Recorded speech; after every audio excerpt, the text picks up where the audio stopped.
राजस्थान की जब भी बात होती है ना तो किलों और कहानियों की बात होती है, लेकिन एक नाम ऐसा है जो मतलब इतिहास से ज्यादा डर की वजह से जाना जाता है, भानगढ़। बिल्कुल। नाम सुनते ही एक अजीब सी फीलिंग आती है। हाँ।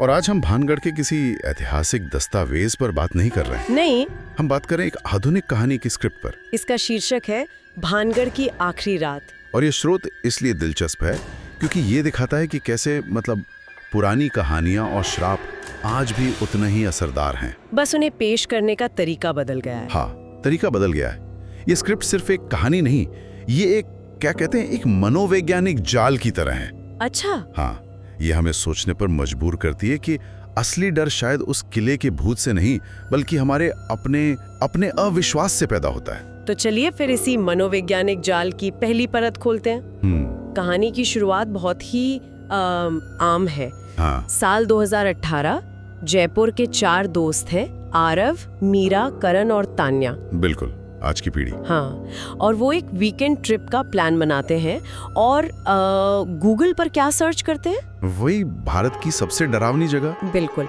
यहाँ तक तो सब कुछ बड़ा रिलेटेबल सा लगता है ना? बहुत ज्यादा। लेकिन जैसे वो भानगढ़ पहुँचते हैं उन्हें वो चेतावनी मिलती है। हाँ, एक स्थानीय बुजुर्ग की। बेटा, शाम होते यहाँ कोई नहीं रुकता। ये एक क्लासिक हॉरर सेटअप है। हाँ, ये क्लासिक सेटअप है, पर सवाल ये है कि 2018 में भी ये काम क्यों करता है? मतलब आज भी हम एक बुजुर्ग की कही बात को पूरी तरह नजरअंदाज क्यों नहीं कर पाते? यहीं पर कहानी का असली हुक है। ये सिर्फ चेतावनी नहीं, ये आधुनिकता और परंपरा के बीच की पहली टक्कर है। और इस टकराहट में आधुनिकता की तरफ से आवाज उठाती है तान्या। हाँ, तान्या। वो हंसकर कहती है, भूत भूत कुछ नहीं होता। मतलब एक लाइन में पूरी कहानी का संघर्ष छुपा है। सही कहा। एक तरफ सदियों का विश्वास और दूसरी तरफ आज की पीढ़ी का तर्क। आपने तर्क कहा, पर क्या ये वाकई तर्क है या ये शहरी अहंकार है? अच्छा। कहानी का असली डर भूत नहीं है। डर इस बात का है कि शायद वो चीजें सच हों जिन्हें हम विज्ञान के नाम पर नकारते आए हैं। मतलब उन दोस्तों के लिए ये एक एडवेंचर था। बिल्कुल। वो उस जगह का सम्मान करने नहीं गए, वो उसे एक एक्सपीरियंस करने गए। और भानगढ़ जैसी जगहें वो खुद को एक्सपीरियंस करने वालों को आसानी से नहीं छोड़ती। और ये बात उन्हें बहुत जल्द समझ में आने वाली थी। शाम के 7 बजे है, वो किले के अंदर है और स्क्रिप्ट में यहाँ माहौल को बहुत बारीकी से बनाया गया है। हाँ, मैंने भी ध्यान दिया। टूटी मूर्तियाँ, अंधेरे गलियारे और एक अजीब सी गंध, जैसे कुछ जला और सड़ा हुआ हो। ये गंध वाली बात बहुत चालाक तकनीक है। वो कैसे? देखिए, गंध हमारी सबसे पुरानी हिस्सा है, मतलब सेंस है। ये सीधे दिमाग के उस हिस्से पर असर करती है जो डर और यादों को कंट्रोल करता है। Limbic system. बिल्कुल। आप जो देखते हैं उस पर शक कर सकते हैं, पर जो गंध आप महसूस करते हैं वो ज्यादा असली लगती है। तो मतलब कुछ भी अलौकिक होने से पहले ही वो गंध उन्हें बेचैन कर रही थी। हाँ, और फिर एंट्री होती है कहानी के 5वें किरदार की, आरव का कैमरा। हाँ, आरव का कैमरा। वो एक व्लॉगर है और उसके लिए ट्रिप एक कंटेंट है। वो कैमरा ऑन करके कहता है, दोस्तों, हम रात में भानगढ़ किले के अंदर हैं। और यहीं पर बात बहुत दिलचस्प हो जाती है। जैसे ही वो रिकॉर्ड बटन दबाता है, स्क्रीन पर एक पल के लिए एक सफेद साया नजर आता है। 1 मिनट रुकिए। यहाँ जो हो रहा है वो सिर्फ फाउंड फुटेज नहीं है। मतलब? ये उससे एक कदम आगे है। ये कंटेंट क्रिएशन का हॉरर में बदलना है। आरव का कैमरा सिर्फ सबूत नहीं, वो उसके लिए एक परफॉर्मेंस है। वाह, ये तो मैंने सोचा ही नहीं था। वो असलियत को जी नहीं रहा, वो उसे रिकॉर्ड कर रहा है। डर भी अब एक प्रोडक्ट बन गया है जिसे वो अपने सब्सक्राइबर्स को बेचना चाहता है। मतलब खतरा भी उनके लिए एक प्रोडक्ट बन गया था।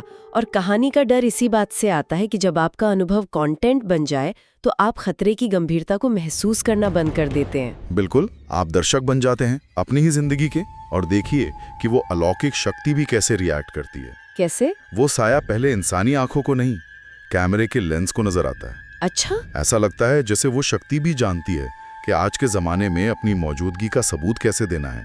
वो सीधे कैमरे के लिए पोज कर रही है। और फिर मीरा उसे अपनी आंखों से देखती है, जो इस बात की पुष्टि करता है कि ये कोई तकनीकी खराबी नहीं है। हाँ, लेकिन पहली मुठभेड़ तकनीक के जरिए होती है। यह हमारी आज की डिजिटल जिंदगी पर बहुत गहरा कटाक्ष है।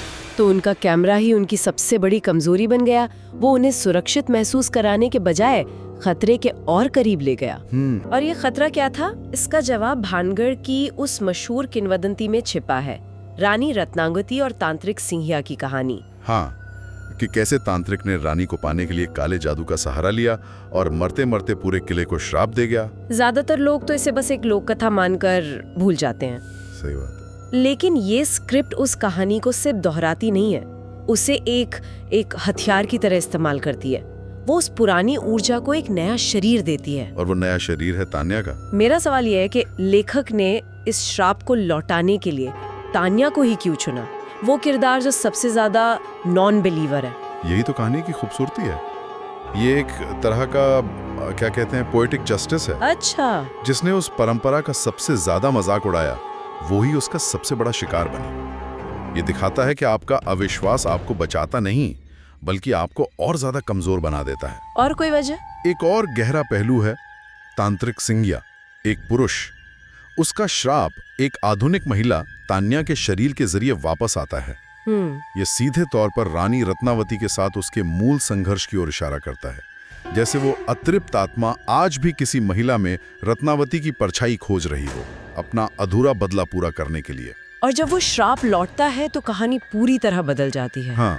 जैसे ही आसमान में बिजली कड़कती है, ठीक वैसी ही जैसी तांत्रिक के मौत के वक्त कड़की थी, तान्या के बाल हवा में उड़ने लगते हैं। बिना हवा के। हाँ, बिना हवा के। और उसके मुंह से एक भारी मर्दों जैसी आवाज निकलती है, रत्नावती, मेरा श्राप अधूरा है। सच कहूं तो स्क्रिप्ट का ये हिस्सा पढ़ते हुए मेरे रोंगटे खड़े हो गए थे। आवाज का बदलना हमेशा से कब्जे का सबसे डरावना संकेत माना गया है। क्यों? क्योंकि आवाज हमारी पहचान का सबसे निजी हिस्सा है। जब वो ही बदल जाए तो इसका मतलब है कि आप अपने शरीर के मालिक नहीं रहे। यहाँ से कहानी मनोवैज्ञानिक डर से निकलकर शारीरिक खतरे में दाखिल हो जाती है। अब वो चीज सिर्फ महसूस नहीं हो रही, वो सामने खड़ी है। और वो कितनी ताकतवर है इसका अंदाजा तब होता है जब आरव और करण उसे पकड़ने की कोशिश करते हैं। और वो एक झटके में उन्हें कई फीट दूर फेंक देती है। हाँ, यहाँ आकर इंसान के बनाए हुए सारे सिस्टम फेल हो जाते हैं। मीरा जो थोड़ी धार्मिक है, वो मंत्र पढ़ने की कोशिश करती है, लेकिन उसकी आवाज ही बंद हो जाती है। और ये एक बहुत महत्वपूर्ण मोड़ है। कैसे? लेखक यहाँ एक बड़ी बात कह रहा है। एक तरफ मीरा की आस्था है, यानी मंत्र, और दूसरी तरफ आरव का तर्क और तकनीक है, यानी कैमरा। और वो अलौकिक शक्ति उन दोनों पर एक साथ हावी हो जाती है। हाँ, मीरा के मंत्र बेअसर हो जाते हैं और आरव का कैमरा, जो अब तक सबूत इकट्ठा कर रहा था, वो भी बस एक लाचार गवाह बनकर रह जाता है। ये दिखाता है कि कुछ शक्तियां हमारी आस्था और हमारे विज्ञान दोनों की समझ से परे हैं। और वो कैमरा जो आखिरी चीज रिकॉर्ड करता है वो भयानक है। तान्या का चेहरा पूरी तरह सफेद, आंखें, होठों से बहता खून, और फिर कैमरा बंद हो जाता है। बस। अगली सुबह पुलिस को कार मिलती है, 3 दोस्त बेहोश मिलते हैं, लेकिन तान्या गायब है। उसका कोई सुराग नहीं। तान्या का गायब हो जाना कहानी को एक अनसुलझे रहस्य पर छोड़ देता है, जो किसी भी मॉन्स्टर को दिखाने से ज्यादा डरावना होता है। ऐसा क्यों? क्योंकि अब कल्पना करने की कोई सीमा नहीं है। उसके साथ क्या हुआ, वो कहाँ है, क्या वो मर गई या हमेशा के लिए उसी किले में कैद हो गई? ये सवाल डर को जिंदा रखते हैं कहानी खत्म होने के बाद भी। बिल्कुल। लेकिन कहानी एक आखिरी सबूत छोड़ जाती है। अच्छा। 3 दिन बाद पुलिस को तान्या का मोबाइल मिलता है, जिसमें आरव का रिकॉर्ड किया हुआ वो आखिरी वीडियो था। वीडियो के अंत में तान्या का चेहरा कैमरे के बिल्कुल पास आता है और वो फुसफुसाकर कहती है, वो अभी भी यहीं है। वो अभी भी यहीं है। हाँ, इसके बाद वीडियो बंद हो जाता है। ये आखिरी लाइन ये कहानी को खत्म करती है या हमेशा के लिए हमारे जहन में शुरू कर देती है। ये लाइन डर को सील कर देती है। इसका असली कमाल वो शब्द की अस्पष्टता में है। मतलब? अगर वो कहती तांत्रिक यही है तो डर का एक चेहरा होता, एक नाम होता। लेकिन वो कहकर लेखक ने डर को किसी एक भूत से नहीं बल्कि पूरी जगह की ऊर्जा से जोड़ दिया है। अच्छा। वो सिंहिया भी हो सकता है, वो कोई और शक्ति भी हो सकती है, या वो खुद भानगढ़ की जमीन हो सकती है। ये अस्पष्टता डर को अनंत बना देती है। तो कहानी का अंत हमें वापस आज के समय में ले आता है। स्क्रिप्ट कहती है कि आज भी रात में वहां से गुजरने वाले लोगों को एक लड़की की हंसी सुनाई देती है, बिल्कुल तान्या जैसी। हाँ, और कहानी इस लाइन पर खत्म होती है।